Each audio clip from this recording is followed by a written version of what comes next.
عیسی خپل شاګردانو ته دا مثال راوړ چې هغوی ته ور وښایي چې تل باید دعا وکړي او هیڅکله ناامیده نه شي. هغه وویل په یو ښار کې یو قاضي و چې نه له خدایه ویرېده او نه یې د خلکو پروا لرله. په همدې ښار کې یوه کونډه وه چې هر وخت به هغه ته راتله او د خپل حق په خاطر به یې ورته زارۍ کولې او ویل به یې چې زما او زما د دښمن ترمنځ په شخړه کې زما سره انصاف وکړه.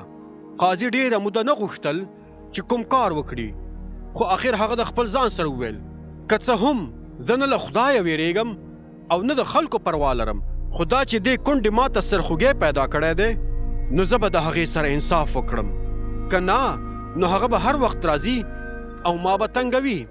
بیا عیسی وویل واورئ چې دا بې انصافه قاضي څه وایي. آیا خدای به د خپلو غوره شوو خلکو سره چې شپه ورځ ورته د مرستې په خاطر فریادونه کوي انصاف ونه کړي؟ آیا د هغوی سره به په مرسته کولو کې ځنډ وکړي؟ زه درته وایم چې هغه به زر د هغوی سره انصاف وکړي. خو کله چې د انسان زوی راشي نو آیا هغه به د ځمکې په مخ داسې څوک پیدا کړي چې ایمان ولري؟ همدارنګه عیسی د هغو خلکو دپاره چې په خپل ځان ډاډمن وو چې نیک خلک دي او نور یې سپک ګڼل دا مثال راوړ.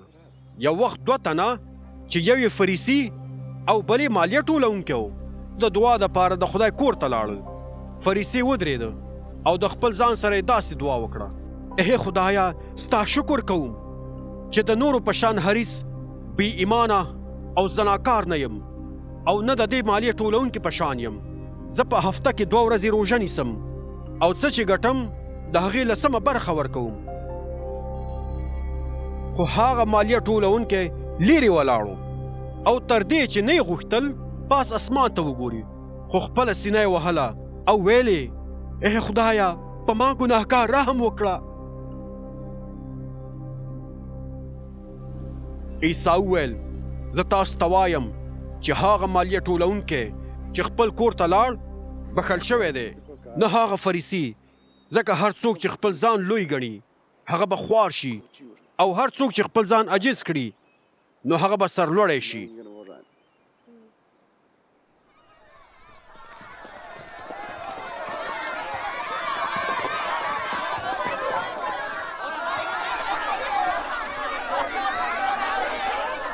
ځینو خلکو به عیسی ته خپل ماشومان راوستل چې خپل لاس په هغوی باندې کیږدي.